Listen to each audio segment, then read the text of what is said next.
எல்லாரையும் இயேசு கிறிஸ்துவின் நாமத்தினால வாழ்த்துகிறேன், வரவேற்கிறேன். இன்னைக்கும் நம்ம அன்னாள் பத்தி பார்க்க போறோம். அன்னாளுக்கு ஒரு குறை இருந்துச்சு. அவளுக்கு குழந்தையே இல்லை. அதனால சிலர் அவளை கேலி பண்ணாங்க.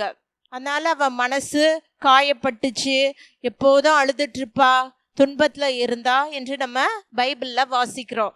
இந்த சூழ்நிலையிலையும் அன்னாள் என்ன செய்தாள் என்று நம்ம பார்க்க போறோம். 4 காரியங்களை பார்க்க போறோம். முதலாவது, குடும்பத்தோடு தவறாமல் அவள் ஆலயத்துக்கு போனா.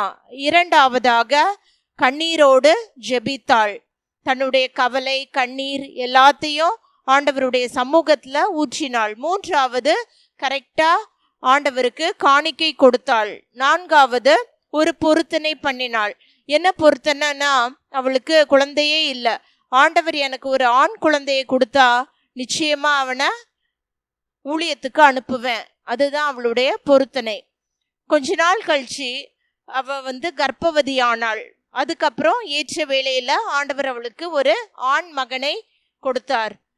அதுக்கப்புறம் கொஞ்ச நாள் கழிச்சு வேதத்துல நம்ம வாசிக்கிறபடி அவனை ஆலயத்துல கொண்டு போய் ஊழியம் செய்ய விட்டாள். இதே சூழ்நிலையில நீங்க அநேகர் இருக்கலாம். உங்களுக்கு குழந்தை இல்லாம இருக்கலாம், கடன் பிரச்சனையில இருக்கலாம், வயதாகியும் திருமணம் ஆகாமல் இருக்கலாம். நீங்க அன்னாளை போல நீங்க இந்த 4 காரியங்களும் செஞ்சீங்கன்னா நிச்சயமாக ஆண்டவர் உங்களுக்கு ஒரு குழந்தையை கொடுப்பார். உங்கள் கடன் பிரச்சனை எல்லாத்தையும் நீங்க சீக்கிரமா கொடுக்க உதவி செய்வார். திருமணம் ஏற்ற சமயத்துல நடக்க உதவி செய்வார். ஆண்டவர் தாமே உங்கள் எல்லாரையும் ஆசீர்வதிப்பாராக. ஆமேன்.